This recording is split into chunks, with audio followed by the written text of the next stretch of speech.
So, guten Tag, meine Damen und Herren, und herzlich willkommen zum heutigen Webinar zum Thema Kommunikator. Ich freue mich sehr, dass wir zahlreiche Teilnehmerinnen und Teilnehmer haben. Das zeigt, dass das Thema Kommunikation, E-Mail, BA sehr aktuell ist und wir dem jetzt auch entsprechend etwas Zeit widmen möchten. Wir haben in den letzten Wochen und Monaten viel gearbeitet, um ein neues Modul zu entwickeln, den Kommunikator, den wir Ihnen heute vorstellen. Das werde ich aber nicht alleine machen, sondern ich werde unterstützt durch zwei Mitarbeiter aus meinem Team, nämlich Regula Schaller und Urs Schwitzgebel. Mein Name ist Daniel Solenthaler, ich bin Geschäftsführer der Timesensor AG. Sie haben vielleicht mit mir schon mal Kontakt gehabt, vielleicht auch nicht. Dann haben wir uns jetzt zum ersten Mal gesehen, wobei ich sagen muss, Sie können mich sehen, aber ich kann Sie nicht sehen. Wir können Sie nicht sehen und nicht hören. Ja, darf ich meine beiden Kolleginnen vielleicht auch noch kurz bitten, sich vorzustellen, bevor wir einsteigen? Regula, bitte. Ja, auch von mir ein herzliches Willkommen zu diesem Webinar. Mein Name ist Regula Schaller. Sie haben mich vielleicht bereits gesehen und sehr wahrscheinlich bereits gehört. Ich bin Leiterin des Supports und ich bin auch zuständig für das Rollout der Software bei neuen Kunden. Ich werde mich heute um Ihre Fragen kümmern. Also wenn während dem Webinar irgendwelche Fragen auftauchen, schreiben Sie die in die Fragenbox. Daniel wird nachher noch zeigen, wo diese Fragenbox ist. Ich werde diese Fragen, soweit ich kann, beantworten. Vielleicht werden wir die auch im Plenum besprechen. Und die Fragen, die ich jetzt während dieser Dreiviertelstunde nicht beantworten kann, werden wir per E-Mail direkt an Sie beantworten. Urs? Ja, guten Tag allerseits auch von mir. Ich bin Teil des Entwicklerteams bei Timesensor und insbesondere zuständig und verantwortlich für die BEA-Entwicklung. Mit einigen von Ihnen hatte ich auch im Vorfeld schon Kontakt, weil wir die Anforderungen auch bei bestimmten Kunden schon abgefragt haben und gebe dann zurück an den Daniel Solenthaler. Ja, danke schön. Ich schalte hier mal meinen Bildschirm frei. So.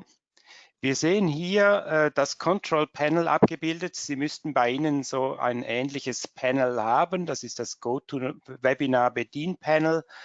Das dient vor allem dazu, dass Sie Fragen stellen können. Da gibt es einen kleinen Chatbereich. Bitte die Fragen hier einfach eintragen. Die Fragen gehen an Regula Schaller. Regula sammelt die, wird dann wir haben Blöcke in der Mitte des Webinars und am Schluss. Da wird Regula dann die Fragen, die interessant sind, im Plenum beantworten oder allenfalls dann am Schluss, wie gesagt. Gut.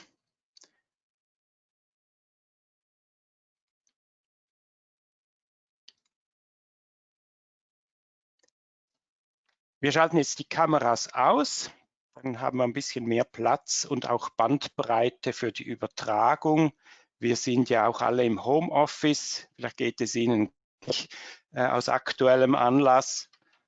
Ich hoffe, Sie sind auch alle gesund.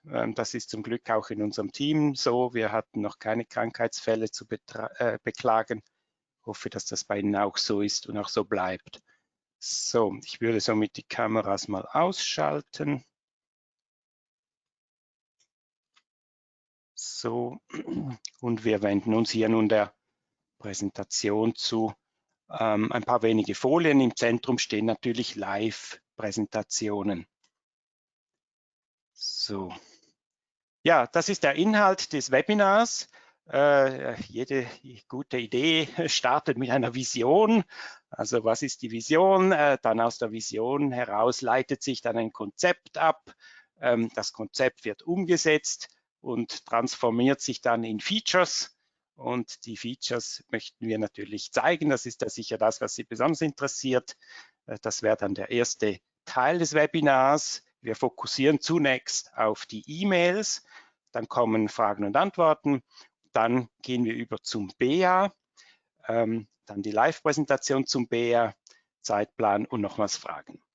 Vielleicht noch BEA, Klammerbemerkung für unsere Schweizer Kundinnen und Kunden. Das BEA, das ist das besondere Anwaltspostfach, mit dem die deutschen Rechtsanwältinnen und Rechtsanwälte mit den Gerichten kommunizieren, immer mehr und irgendwann dann auch obligatorisch in jedem Fall. Und auch untereinander kommunizieren Anwälte immer mehr über das BEA. Das ist eine sichere Datenverbindung, welche von der BRAC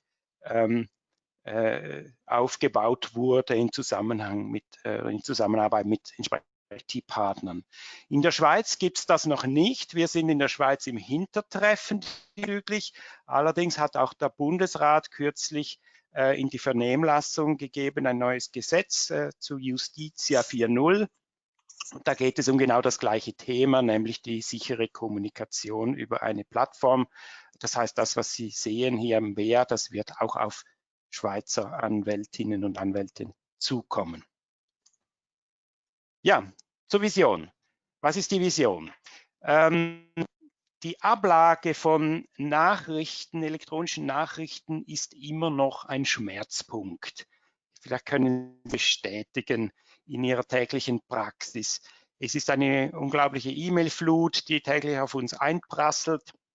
Und Rechtsanwältinnen und Rechtsanwälte müssen diese E-Mails nicht nur lesen, zur Kenntnis nehmen, vielleicht bearbeiten und beantworten, sondern irgendwie sollte das Ganze auch noch archiviert werden. Und die Archivierung ist so ein bisschen eine Schwachstelle immer gewesen. Es gibt verschiedene Ansätze, diese Archivierung zu machen. Man kann E-Mails einfach per Drag and Drop rüberziehen ins Archiv. Man kann ein Postfach, also eine Schnittstelle aufbauen und einen zentralen Posteingang machen, wo man die E-Mails hinleitet, um sie abzulegen. Es gibt auch die Möglichkeit eines Add-ins, zum Beispiel in den Outlook oder so. Aber all diese Mittel, die kranken immer dran, dass eigentlich immer die Zeit des Berufsträgers oder der Berufsträgerin verwendet wird. Der Anwalt muss sich irgendwie weitestgehend selber darum kümmern, welche Sachen abgelegt werden sollen. Und häufig macht man das halt einfach nicht konsequent, weil man die Zeit dazu nicht findet. Und dann fehlen gewisse Sachen oder es ist einfach kein runder Prozess. Also wir wollten mit einem neuen Modul das neu andenken und irgendwie verbessern. Das Zweite ist, dass rund um diese Nachrichten eben meistens auch eine Art Workflow besteht. Das heißt, man hat einen Posteingang, man muss dann was tun und das wird häufig arbeitsteilig gemacht. Und dazu sind die aktuellen E-Mail-Clients eben eigentlich nicht gedacht. Das sind keine Gruppenfunktionalitäten sind da drin, sondern das sind eben einfach nur E-Mail-Clients. Und wir wollten ein Tool entwickeln, welches eben auch den Workflow rundherum um solche Nachrichten verbessert. Und das Dritte ist natürlich eben der Umstand, dass da neue Kommunikationskanäle auf uns zukommen oder schon gekommen sind, eben wie zum Beispiel das BEA, das nun in einer eigenen Oberfläche im Moment stattfindet. Und dann hat man dazu noch irgendwie Outlook und vielleicht noch weitere Kanäle, die schon da sind oder kommen werden und dass man das in einer einheitlichen Oberfläche zusammenführt. Also das war so die Idee. So, daraus kam dann ein Konzept. Was ist das Konzept? Wir haben das Konzept gehabt, einen Message Client, also einen generischen Message Client in Time Sensor Legal einzubauen, direkt rein. Der Message Client soll also parallel zu Outlook und Apple Mail und so weiter arbeiten, so wie Sie heute ja auch vielleicht verschiedene Clients verwenden. Sie haben den Outlook Client vielleicht im Büro, mit dem Sie Ihre E-Mails bearbeiten. Sie haben aber einen weiteren Client auf Ihrem Smartphone, wo Sie vielleicht von unterwegs auch mal eine E-Mail beantworten. Vielleicht haben Sie zu Hause noch einen Mac mit Apple Mail, wo immer das gleiche E-Mail-Konto eingebunden ist und wo Sie vielleicht auch etwas beantworten. Also auch hier haben Sie verschiedene Clients heute schon, mit denen Sie das gleiche Postfach beantworten. Und jetzt gibt es einfach noch einen weiteren Client, der ist jetzt aber in Time Sensor drin und der kriegt auch noch parallel alle Messages mit. Und das hat natürlich etwas ganz Bestechendes, weil jetzt plötzlich die ganzen Messages, die ganzen Mails, alles, was dabei ankommt jeden Tag im Postfach, automatisch auch in Time-Sensor ankommen kann. Das bedeutet, dass grundsätzlich mal die Ablage schon erfolgt ist, weil natürlich die E-Mails schon dort sind. Man muss sich nicht mehr darum kümmern, man muss die nicht mehr irgendwie mit Drag and Drop rüberziehen oder archivieren oder so, sondern das kommt einfach in Time-Sensor schon mal an. Das ist mal der springende Punkt. Wir wollen niemandem das Outlook wegnehmen, also es soll kein Konkurrenz sein zu Outlook, ja, es ist eine Ergänzung zu Outlook. Nichtsdestotrotz ist es ein vollwertiger Client, das heißt, man kann mit dem Meldungen empfangen und man kann auch Meldungen verschicken, weiterleiten und so weiter. Ein weiterer Vorteil ist, dass das Ganze jetzt asynchron laufen kann. Die E-Mail kommt rein bei Ihnen im Outlook, gleichzeitig im Time-Sensor und jetzt warten Sie aber nicht darauf, dass das in Time-Sensor verarbeitet wird, sondern Sie arbeiten ganz normal an Ihrem Schreibtisch, tun Ihre Dinge. Bei Time-Sensor ist die E-Mail angekommen und im Hintergrund hat jetzt Time-Sensor schön Zeit, das nach allen Regeln der Kunst zu durchsuchen, diese E-Mails, findet die Software da Aktenzeichen, vielleicht sogar in den Beilagen. Das konnten wir aktuell nicht tun, aus Zeitgründen, weil Sie zum Beispiel beim Drag-and-Drop-Ansatz ja immer darauf warten, dass das fertig ist. Sie warten auf den Abschluss des Drag-and-Drops. Und da hat man nicht so viel Zeit oder nur schon die Umwandlung in PDF beansprucht etwas Zeit. Wenn wir da noch alle Anlagen durchsuchen wollten, das würde einfach zu lange dauern. Und durch dieses asynchrone Verarbeiten können wir natürlich viel besser noch die Zuordnung automatisieren, sodass natürlich die Hoffnung besteht, dass ein Großteil der automatisch eingehenden E-Mails in Time-Sensor auch automatisch gleich einem Mandat zugeordnet werden können. Dann wird das ergänzt durch eine intelligente Gruppenablage. Was ist eine Gruppenablage? Dadurch, dass Time-Sensor also diese E-Mails alle kriegt, kann Time-Sensor auch feststellen, wenn die gleiche E-Mail an mehrere Empfänger geschickt wurde. Passiert ja häufig, der Mandant schickt eine E-Mail mit 3 Kopien an 3 Berufsträger oder so in ihrer Kanzlei. Ja, und jetzt geht da jeder hin und legt das ab, dann haben Sie es am Schluss dreifach im DMS, das wollen wir natürlich nicht. Das heißt, da besteht jetzt die Möglichkeit, dass Time-Sensor merkt eben, aha, das ist die gleiche E-Mail, es gibt eine eindeutige Message-ID, die ist ja schon abgelegt, das muss man die nicht dreifach ablegen, sondern nur einmal ist gut. Und gleichzeitig können wir das überall vermerken, dass man das auch sieht, okay, die E-Mail ist schon archiviert. Und ein letzter Punkt, das ist dann so noch das i-Tüpfelchen, ist noch nicht umgesetzt, da warten wir noch auf ein paar technische Details von 4D. Aber da ist noch der Plan, dass das dann auch in Outlook noch angezeigt wird. Also Sie stellen sich vor, E-Mail kommt rein des Mandanten, gleichzeitig geht die E-Mail bei Time-Sensor ein. Der Algorithmus im Time-Sensor ordnet die dem Mandat zu und schickt dem Outlook eine Message über das IMAP-Protokoll, Fähnchen hoch, es erscheint ein Fähnchen, die E-Mail ist abgelegt, von Geisterhand. Sie müssen nichts tun. Also traumhaft. Ja, einige Features von dem Ganzen. Zunächst mal, Postfächer kann man sehr leicht in der Gruppe bearbeiten, indem man sie delegiert. Dazu muss man jetzt nicht mühselig einen Client mit allen Konfigurationsdaten und so einrichten. Jeder hat vielleicht diesen Prozess schon mal durchlaufen, das ist mühselig mit Passwörtern und so weiter und so fort. Das geht im Time-Sensor mit einem Klick. Ich kann mit einem Klick mein Postfach einer Kollegin oder einem Kollegen delegieren, das heißt, die kriegen das dann gleich geöffnet und können das sofort bearbeiten. Und mit einem Klick kann ich es auch wieder entziehen, zum Beispiel, wenn ich eine Urlaubsvertretung habe oder sowas. Dann haben wir in diesem speziellen kleinen Time-Sensor, der ist ja jetzt auf die Ablage und auf die Workflows eben speziell, haben wir auch verschiedene Stati, haben wir dem spendiert. Also wir haben im Moment 4 Stati gelesen, ungelesen, das kennen Sie von einem normalen Client, aber es gibt eben neu auch den Status in Arbeit. Das heißt, man sieht dann, wenn jemand an einer Message arbeitet und erledigt. Man kann auch nur erledigte E-Mails dann archivieren. Da haben wir auch noch eine Sicherheit eingebaut. Dann haben wir die Möglichkeit, die Verantwortlichkeit für eine E-Mail einzustellen. Also Sie haben hier in der Liste, wie Sie sehen, gibt es hier überall ein kleines Icon auf der linken Seite. Dieser Herr, der da abgebildet ist, das ist also der Rechtsanwalt. Man sieht also für jede E-Mail mit einem Icon, wer ist zuständig für diese E-Mail. Wir können die E-Mail auch pausieren, dann verschwindet sie für eine gewisse Zeit aus unserem Blickfeld, zum Beispiel 2 Wochen pausieren, ist nicht so dringend. Nach 2 Wochen erscheint die E-Mail wieder automatisch in der Inbox als ungelesen. Wir können auch direkt die Zuordnung zum Mandat machen. Und zwar mit einem Klick, auch mehrere E-Mails selektieren, zuordnen und dann ist sie schon im DMS, also im Dokumentenarchiv, abgelegt. Ja, das ist so ein Folienteil. Und jetzt kommen wir zu dem, was interessiert vermutlich, zur Live-Präsentation. So, dazu werde ich das hier mal schließen. Und Sie sehen jetzt hier auf meinem Bildschirm, wir sind angemeldet am Time Sensor Legal als Simon Sempel. Das ist also ein Rechtsanwalt hier.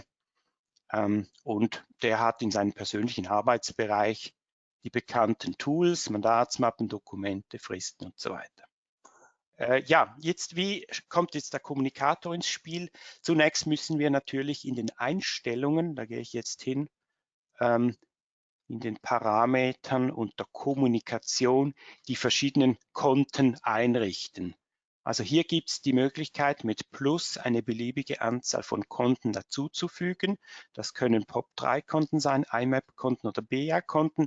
Weitere Protokolle sind hier auch geplant. Wird das Konto dann hier eingerichtet, dann kann man es nachher mit einem Klick aktivieren. Ich aktiviere jetzt hier mal das E-Mail-Konto vom Simon. So, wir gehen zurück in den persönlichen Arbeitsbereich und da taucht ein neuer Button auf, der heißt Kommunikator. Ich öffne den mal, so, und da ist das gute Teil, dieses Fenster, das ist der Kommunikator. Der Kommunikator besteht, wie Sie es kennen von anderen E-Mail-Programmen, aus so verschiedenen Bereichen. Links ist also der Bereich, wo man die verschiedenen Konten wählen kann, auf die man Zugriff hat. E-Mail-Konten, BA-Konten werden dann hier noch erscheinen. Alles, was ich Ihnen jetzt am Beispiel von E-Mails zeige, das geht dann auch mit BA-Nachrichten. Das ist ja die Idee, eine einheitliche Benutzeroberfläche zu haben mit den gleichen Tools und den gleichen Möglichkeiten für unterschiedliche Nachrichtentypen. Also, das ist der Eingangsbereich. Wir haben Entwürfe, wir haben gesendet, Papierkorb und Archiv. Hier die einzelnen Nachrichten. Was ich nun zunächst machen möchte, ist, ich möchte der Erna, meiner Assistentin, Zugang geben zu meinem Postfach, weil ich möchte, dass sie meine E-Mails bearbeitet. Dazu gehe ich oben auf Werkzeuge, Konten verwalten und habe nun die Möglichkeit hier durch einen einfachen Klick zu sagen, okay, ich lasse die Erna auf mein Konto und das ist schon alles, was ich tun muss. Und jetzt verlassen wir den Simon und loggen uns ein als Erna und kriegen nun hier die Benutzeroberfläche der Erna. Und wie Sie sehen, auch Erna hat nun einen Button Kommunikator gekriegt. Wenn ich da draufklicke, sieht die Erna das Postfach vom Simon, weil sie das jetzt gekriegt hat. Ja, Erna ist eine sehr fleißige Assistentin. Sie wird also sofort hier die Verantwortung übernehmen. Und das Erste, was sie vielleicht hier tut, ist, selektiert sich mal die ganzen E-Mails. Sie sagt, okay, ich mal hier grundsätzlich die Bearbeitung. Also ich zeichne mich verantwortlich dafür. Ich habe hier einen Rechtsklick, so ein Kontextmenü. Ich sage hier verantwortlich, schalte ich nun um auf Erna. Und nun sind alle E-Mails mal grundsätzlich der Erna zugeordnet. Dann können wir hier oben eine Filtrierung einstellen. Ich kann da mal draufklicken. Ich möchte ja nicht immer alles E-Mail sehen, sondern vielleicht möchte ich nur die ersten Typen sehen. Pausiert im Moment noch nicht. Ich schaue nun die verschiedenen E-Mails durch. Ich lese die als Erna. Ich überlege mir, was ich mache mit so einer E-Mail. Die meisten E-Mails werde ich vermutlich einfach mal zuordnen müssen. Zuordnen heißt archivieren. Die sollen ja in das Dokumentenablagesystem gehen. Diese Ablage, die haben wir wirklich optimiert. Und dazu haben wir hier unten einen Bereich, der heißt Zuordnung. Und ich zeige Ihnen mal, wie einfach und wie schnell, dass Sie da was finden können. Sie haben einfach einen Namen im Kopf. Ich sage jetzt mal, der Name ist Dear.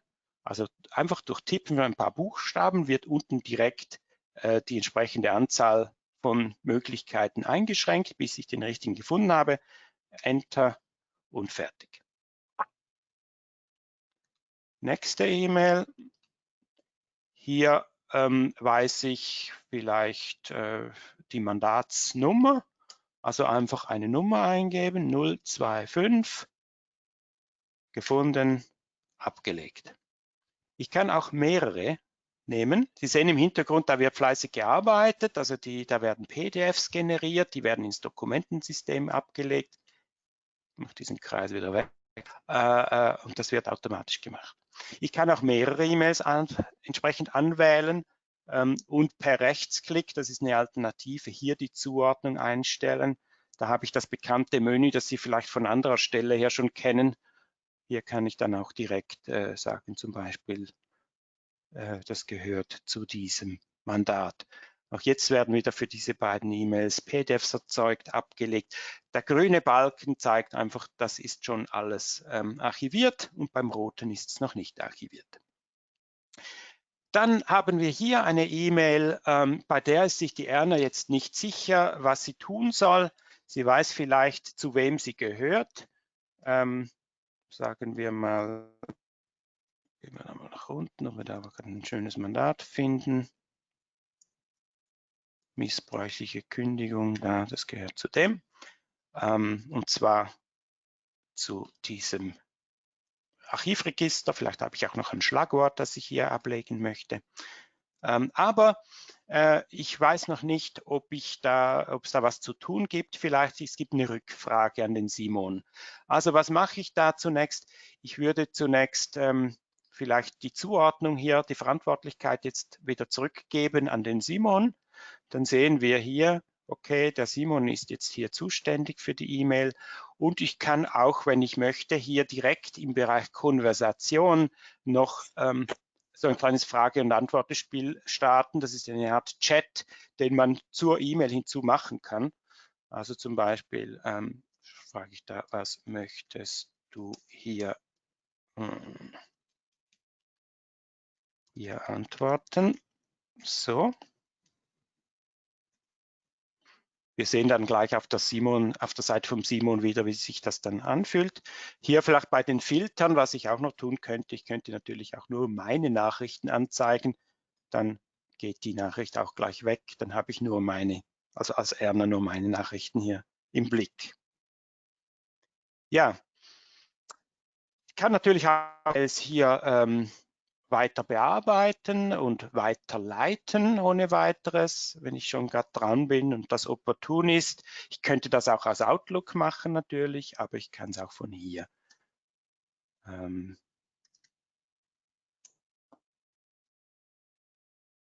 Mit Kopie. Wir haben versucht, das auch anzunähern an die bekannten E-Mail-Programme, die Sie vielleicht kennen.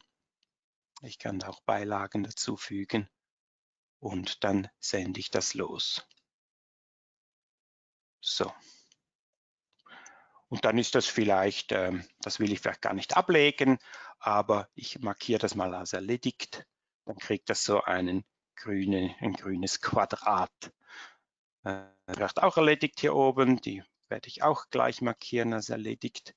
Was erledigt ist, könnte ich natürlich auch gleich schon archivieren. Wir haben ja hier einen Archivbereich, der ist jetzt im Moment noch leer. Also ist erledigt, archiviere ich. Da gibt es hier oben auch noch so einen Button oder ich kann per Rechtsklick sagen, archivieren. Dann geht das rüber ins Archiv und da ist jetzt die Endablage, bis das dann irgendwann gelöscht wird. Unter gesendet sehe ich die gesendete E-Mail. Also das fühlt sich so ein bisschen an wie ein ganz normaler E-Mail-Client. Ja, schauen, ob ich da jetzt alles so erklärt habe. Status zuordnen, archivieren, filtrieren. Ja, ich denke, damit haben wir einen kleinen Eindruck gewonnen, wie das funktioniert. Ich kann hier natürlich auch verschiedene E-Mails gleichzeitig öffnen und so weiter. Also es ist sehr ein flexibles Tool geworden, denke ich. Ja, verlassen wir nun die Erna und wir gehen nun zurück zum Simon. Der Simon, der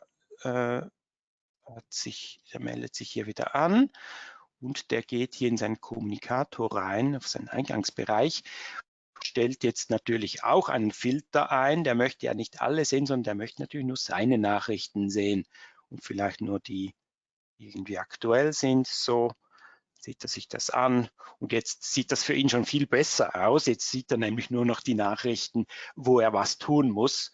Nämlich da ist eine Frage von der Erna hier unten, sehen wir ja, was zu tun ist. Dann sage ich doch da, bitte bestellen und an mich senden oder sowas. Dann kann ich das wieder der Erna ordnen. Also ich übergebe die E-Mail jetzt bei der Erna. So, und für mich ist das nun erledigt. Ja, das ist so mal ein kleiner Eindruck, wie man hier arbeiten kann. Wir kommen jetzt schon zum Fragebereich. Wir sind ja schon fast in der Mitte des Webinars. Ich würde nun die Kamera wieder einschalten und wir schauen mal, ob da Fragen aufgetaucht sind. Regula, haben wir schon ein paar interessante Fragen gekriegt.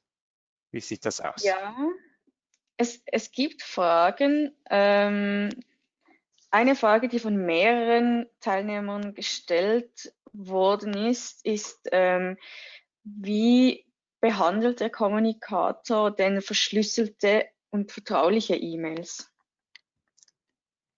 Das ist eine sehr gute Frage, kann ich im Moment nicht beantworten. Ich gehe mal davon aus, dass verschlüsselte E-Mails nicht direkt angezeigt werden können. Aber die Frage muss ich zurückstellen. Das ist eine sehr technische Frage, auf die habe ich im Moment keine Antwort.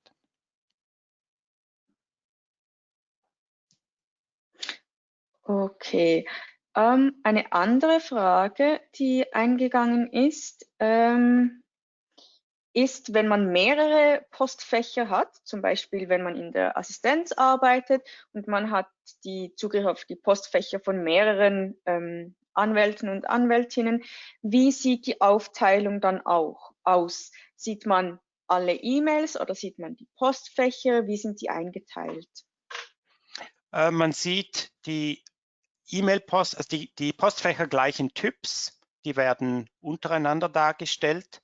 Und zwar jeweils, wenn es dann mehrere sind, jeweils zuerst die Eingang, also wenn man Zugang hat auf, sagen wir mal, 5 E-Mail-Postfächer, dann werden 5 Eingangsboxen gezeigt, 5 Entwurfsboxen, 5 Papierkorbboxen und so weiter. Also das wird untereinander angezeigt, so dass man auch den ganzen Eingang miteinander selektieren kann, dass man also den ganzen Eingang auf einen Blick sehen kann, nicht nur Stück für Stück. Man kann ein einzelnes Postfach dann anwählen, also den Eingang von einem Postfach, oder man kann alle Eingangspostfächer gleichzeitig sehen. Okay. Gut, das sind bis jetzt eigentlich die beiden Fragen, die von mehreren Teilnehmern gefragt worden sind. Okay, vielen Dank. Dann würde ich vorschlagen, wir fahren weiter. Ich schalte die Kamera jetzt wieder aus und wir wenden uns nun dem BEA zu.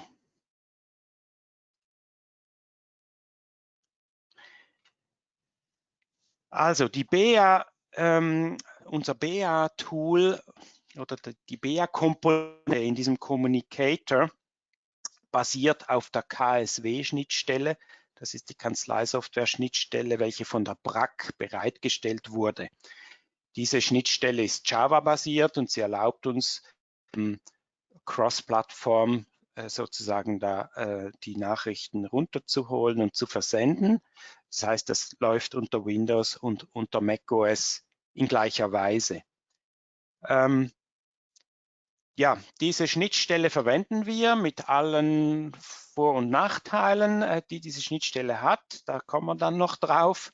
Aber Sie sehen hier schon auf der Folie, wie dann so eine Nachricht aussieht. Die sieht also ganz ähnlich aus wie eine E-Mail-Nachricht, einfach ein bisschen angepasst.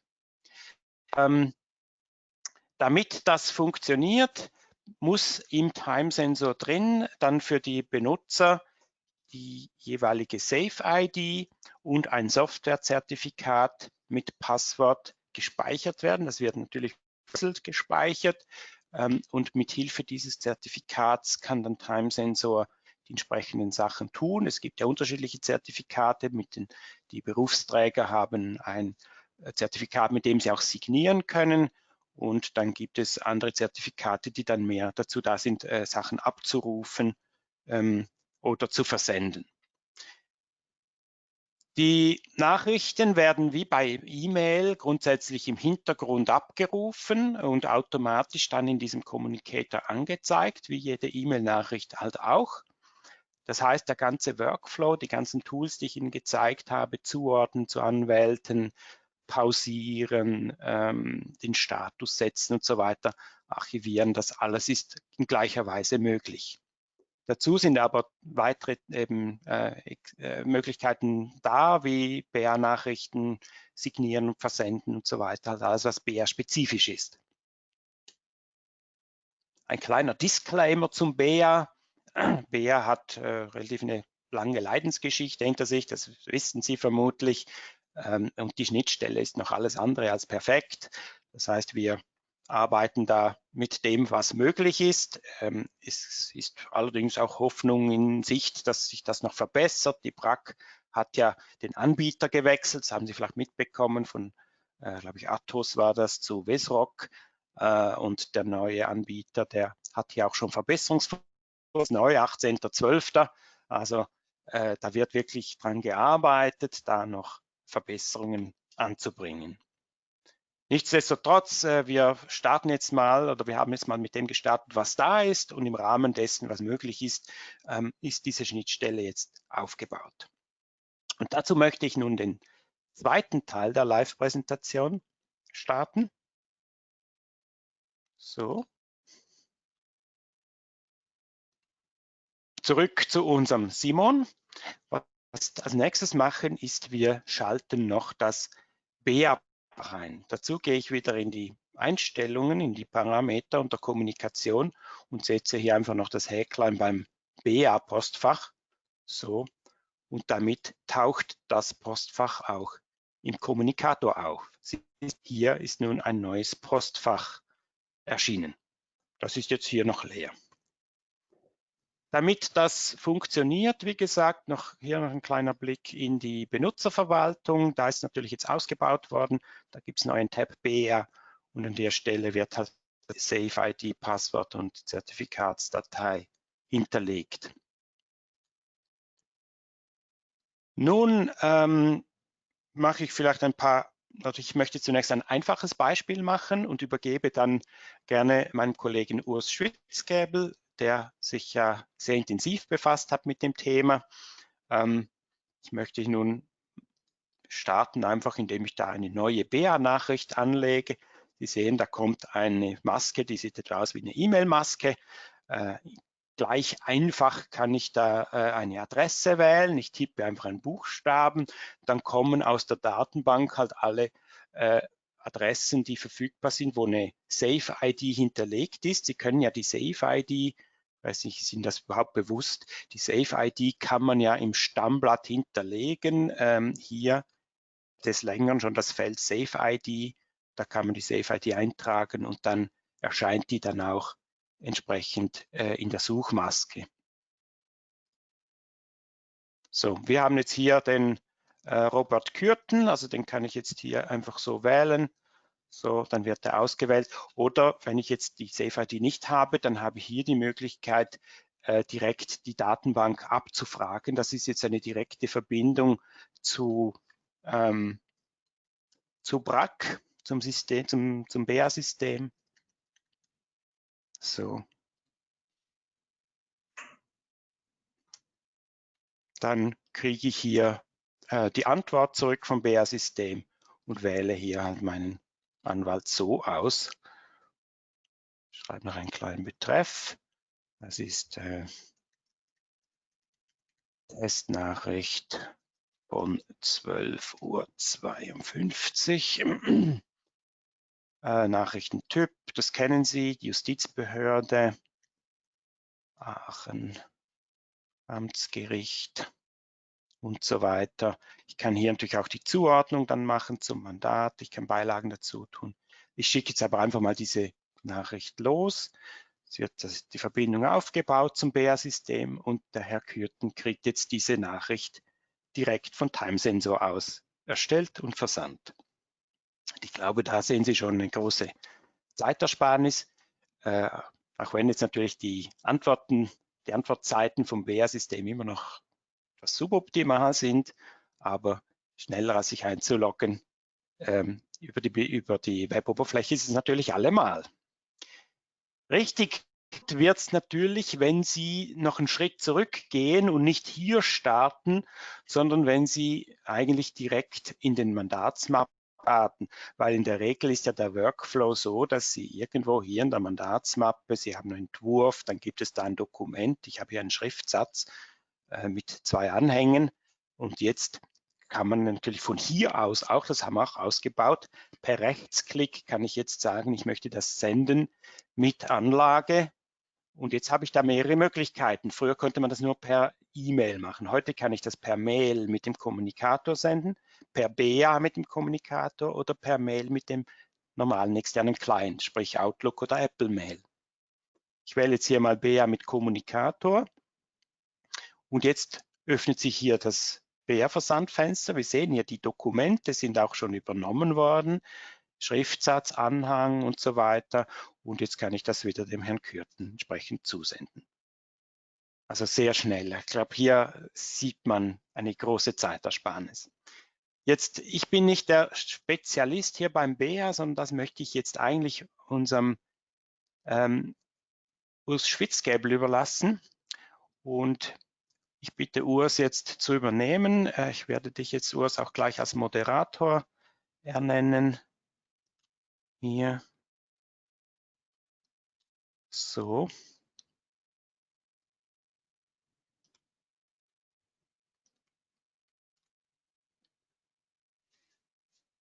Ja, guten Tag allerseits von mir nochmal. Ich stelle mich auch noch mal kurz vor. Ich bin Teil des Entwicklerteams bei Timesensor und insbesondere verantwortlich jetzt für diese BEA-Implementierung. Ich möchte Ihnen ganz kurz noch zeigen, dass diese Mail, diese BEA-Nachricht, die der Daniel Sulenthaler gerade abgesetzt hat, auch angekommen ist. Dazu habe ich mich jetzt als Robert Kürten in dem Webportal eingewählt und das ist Ihnen ja bekannt, auch wenn das jetzt hier vielleicht ein bisschen anders aussieht, als Sie das gewohnt sind, weil wir hier auf der Schulungsumgebung arbeiten von der BRAC. Man sieht hier, die Nachricht, die eben abgesendet worden ist, ist eingegangen. Das war ja eine ganz einfache Nachricht ohne Strukturdatensätze und ohne Empfangsbekenntnis. Man sieht also, dass es funktioniert. Jetzt hatte der Daniel Sulenthaler ja eben schon ein einfaches Beispiel für eine BEA-Nachricht vorgeführt. Ich möchte Ihnen jetzt eine etwas komplexere Variante zeigen. In den Vorgesprächen hatten wir ja auch erfahren, dass sich da ein Workflow etabliert hat in den Kanzleien, dass normalerweise eine Mitarbeiterin die Nachrichten vorbereitet, dann an den Anwalt weiterleitet und der signiert. Und dann ist es normalerweise gewünscht, dass die Mitarbeiterin oder der Mitarbeiter das aber dann wieder verschickt und nicht der Anwalt selbst aufgrund dieser Wiedereinsetzungsproblematik. So haben wir das zumindest verstanden. Und aus diesem Grunde profitieren wir hier an der Stelle von dem Workflow, den wir entwickelt haben, der auch schon eben in dem Fall E-Mail gezeigt worden ist, dass eben verschiedene Mitarbeiter hier sich die Aufgaben zuteilen können.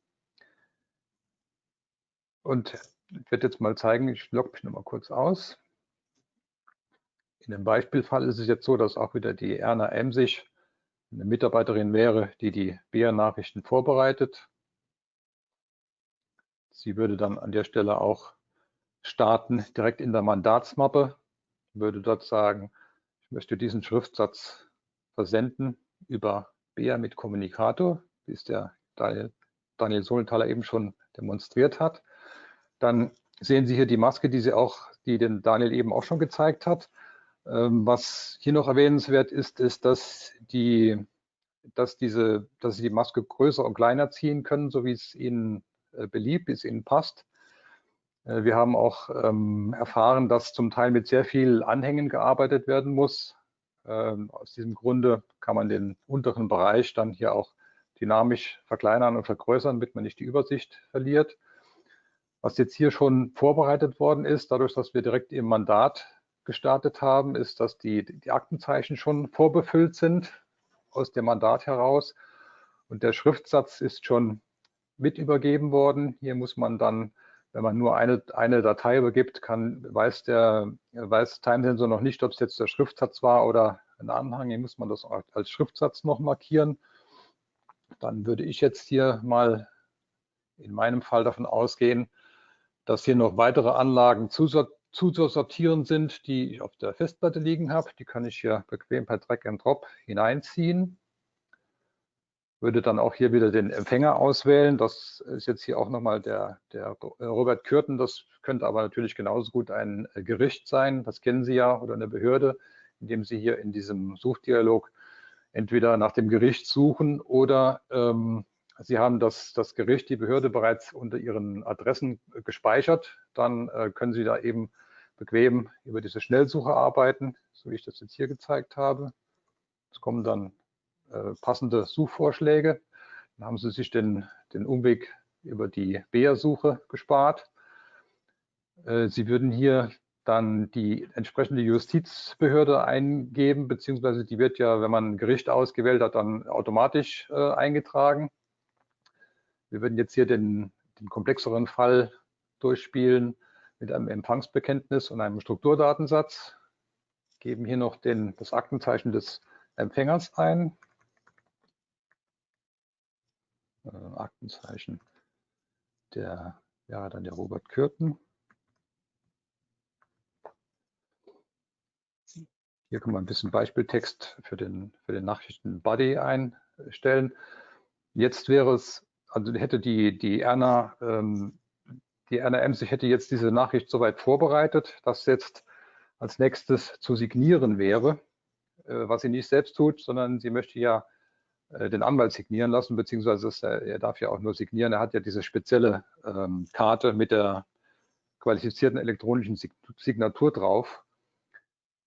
Das heißt, sie würde diesen Entwurf jetzt zunächst mal speichern, ablegen.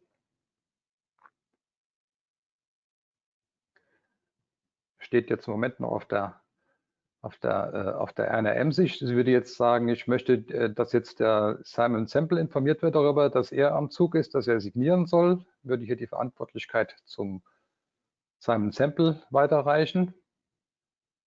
Jetzt loggt sich die Erna Emsig aus, beziehungsweise hier jetzt zur Vorführung. Stattdessen würde sich der Simon Sample einloggen, beziehungsweise er ist ja eingeloggt in einer Multi-User-Umgebung und würde dann in seiner Postbox sehen, dass ihm was zugeteilt ist, was Neues.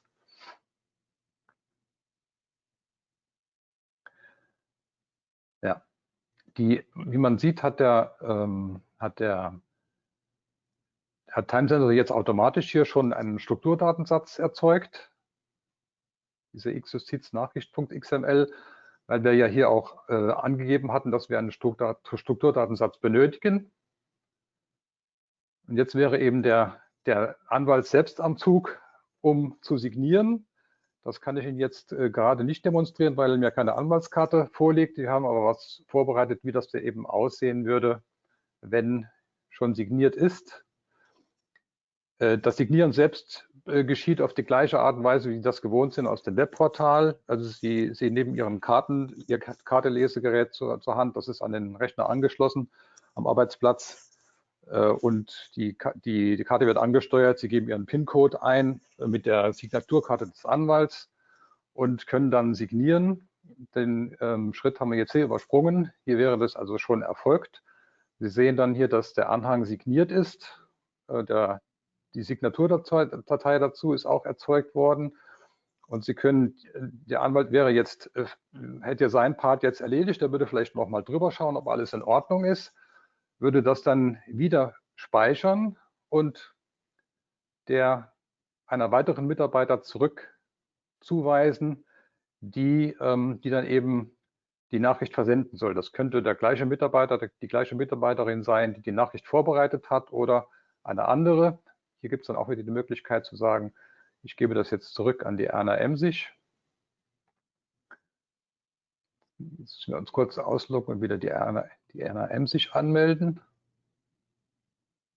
Erna Emsig sieht also, hier gibt es eine Nachricht, die fertig vorbereitet ist, die ich jetzt versenden soll, und würde dann einfach den Versandvorgang durchführen.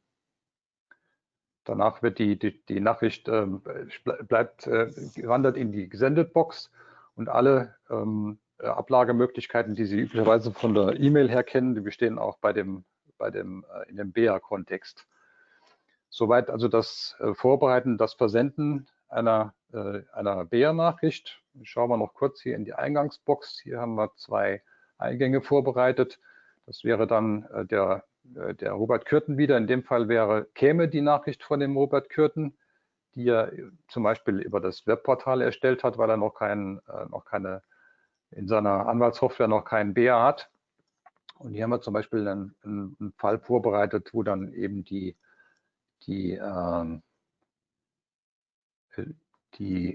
auch einen speziellen Fall, wo der Robert Kürten Ihnen was geschickt hätte, was eine Empfangsbekenntnis erfordert. Und Sie haben dann die gewohnten Funktionen, die Sie auch aus dem Webportal kennen, denn die haben Sie auch hier. Das ist jetzt in der Beta-Version, haben wir das noch nicht aktiviert. Das wird Ihnen aber in der Auslieferungsversion dann so zur Verfügung stehen, wie Sie das gewohnt sind. Auch die Prüfungsfunktionen für die Signatur werden Ihnen zur Verfügung stehen. Das kann ich hier vielleicht noch mal kurz zeigen. Das habe ich eben vergessen hier. Dieser Anhang, der ja signiert worden ist von dem Anwalt, der kann von der Mitarbeiterin, bevor sie die Nachricht verschickt, kann die Signatur noch mal überprüft werden. Dafür haben wir solche sogenannte Kontextmenüs hier unten. Das rufe ich jetzt mal auf: Signatur prüfen. Ich sage nur, ThermSensor nimmt dann auch wieder kurz Verbindung auf mit dem BEA-Portal. Normalerweise wäre hier ein schwarzer Haken dran. Das Icon steht für eine Signatur, ist prinzipiell vorhanden, aber noch nicht geprüft. Wenn sie geprüft ist, wird dieses Icon grün. Und außerdem können Sie sich dann hier noch das Prüfprotokoll anzeigen lassen zu dieser Signatur. Das sieht genauso aus, wie Sie das auch aus dem Webportal kennen. Die Idee ist, wie gesagt, eben, dass wir die BEA-Funktionalität hier in den Kommunikator so integrieren, dass Sie ungefähr mit den gleichen Möglichkeiten arbeiten können, die Ihnen auch für die E-Mails zur Verfügung stehen, dass Sie sich nicht da groß umstellen müssen. So, ich denke, das wäre eine kurze Darstellung eines etwas komplizierteren Falles, und ich würde dann nochmal zurückgeben an den Daniel. Vielen Dank, Urs. Dann nehme ich hier den Bildschirm wieder zurück. Moment.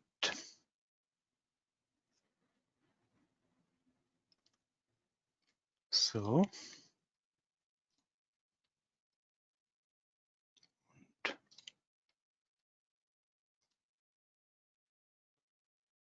So, prima. Ja, wie Sie gesehen haben, wir sind schon sehr weit mit diesem Modul. Beta-Test ist angelaufen. Wir werden jetzt den BEA-Teil auch noch im Dezember Beta-Test geben, sodass wir damit rechnen, dass wir, Entschuldigung, ich muss hier noch das quittieren, sodass wir damit rechnen, im März 2021 dann das Modul ausrollen zu können.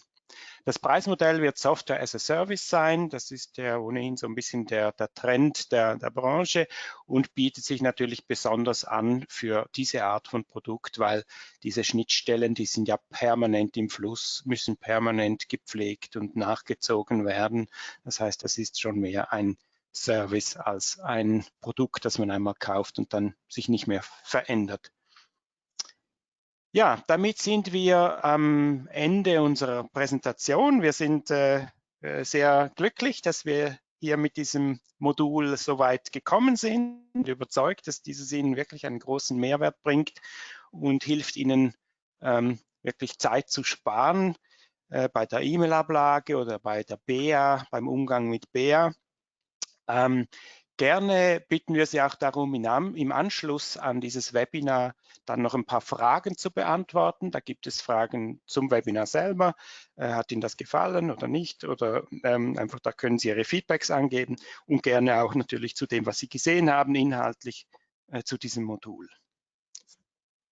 Ja, dann kommen wir in die letzte Fragerunde.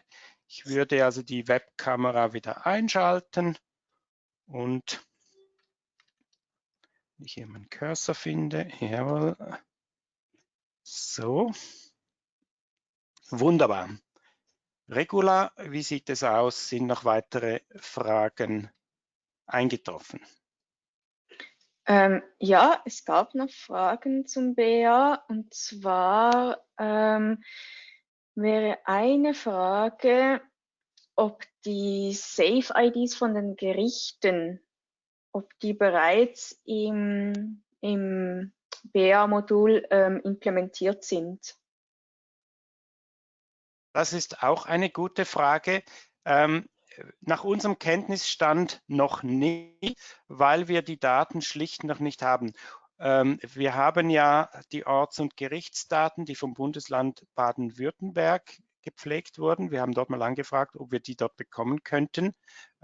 Die Antwort war nein. Ich weiß nicht, Urs, könntest du dich noch zuschalten und hast du da noch Informationen dazu? Ich habe dazu leider auch noch nicht mehr Informationen. Also wir suchen noch nach einer Datenquelle, wo wir die Safe-IDs der Gerichte und Behörden mit einbinden können. Es ist natürlich klar, dass das für Sie ein Vorteil wäre, weil Sie dann nicht über die BEA-Suche gehen müssen. Es ist ja relativ interessant, dass wir die Daten, dieser Code, wir haben eine gewisse Gerichtsdatei ja noch gekriegt, die wir ja auch verwenden für die Suche in der Maske, wo man diesen Code der Gerichte dann rauskriegt. Dort ist aber keine Safe-ID dabei. Ich weiß nicht, ob es eine 1-Beziehung gibt zwischen diesen Codes und der Safe-ID oder ob es auch verschiedene Safe-ID gibt. Das weiß ich noch nicht. Okay. Okay, dann wäre eine weitere Frage, wie das Herunterladen der eingehenden Nachrichten vom BA-Posteingang funktionieren würde. Werden die eingehenden Nachrichten sofort heruntergeladen und angezeigt oder ist das asynchron? Wie wird das dann gehandhabt? Das ist vorgesehen und es geht genauso wie bei den E-Mail-Nachrichten. Es gibt einen Prozess im Hintergrund, der alle 5 Minuten sucht nach neuen BEA-Nachrichten, die dann heruntergeladen werden. Darüber hinaus kann man über diesen Knopf, über diesen Button im Communicator, aber auch so ähnlich wie bei der E-Mail, eine sofortige Postfachabfrage starten, die dann diesen 5-Minuten-Rhythmus unterbricht und die Nachrichten mit Priorität abholt. Okay. Das läuft, also die 5-Minuten-Intervall, das läuft ganz im Hintergrund, da müssen Sie gar nichts tun, sondern die Nachrichten erscheinen in Ihrer Communicator-Box, sobald das Timesensor die abgeholt hat. Das fühlt sich dann selbst, wie man das von der E-Mail kennt. Und wenn Sie jetzt dringend auf irgendwas warten oder wenn sich jemand benachrichtigt, dass er Ihnen was geschickt hat und Sie sollen doch bitte darauf reagieren, dann können Sie den Abruf auch beschleunigen, indem Sie den speziellen Button dafür betätigen. Okay, danke Urs. Dann hat noch jemand gefragt, wie wegen dem Signieren, wäre es denn auch möglich, dass man eine BEA-Nachricht vom Konto, zum Beispiel der Erna Emsig aus, signieren kann, wenn der Anwalt seine Signaturkarte anmeldet? Das ist derzeit nicht vorgesehen. Das ist doch jetzt eine Anforderung, die wir in dem Sinne noch nicht hatten. Das müssen wir prüfen, ob das geht. Das Problem ist ja, dass der Signaturprozess ist im Moment so, dass Sie immer den Schriftsatz selektieren müssen und müssen dann den Signaturvorgang durchführen, indem Sie Ihr Kartelesegerät an der Station, wo Sie gerade sitzen, angeschlossen haben und dort die Signaturkarte auch zur Verfügung gestellt ist.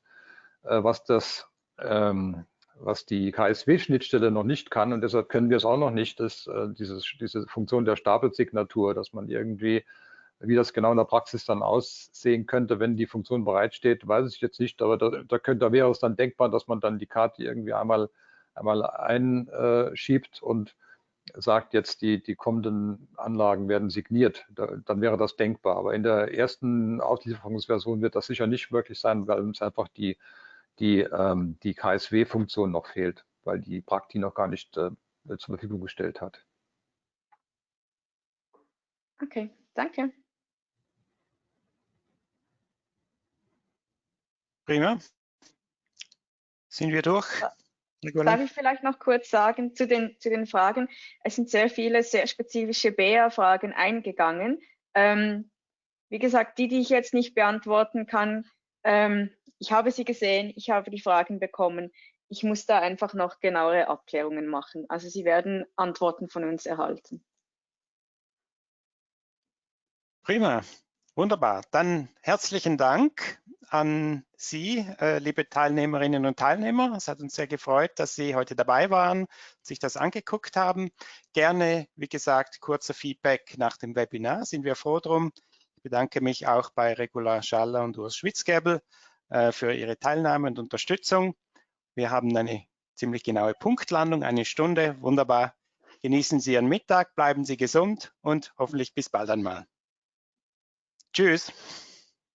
Tschüss. Tschüss.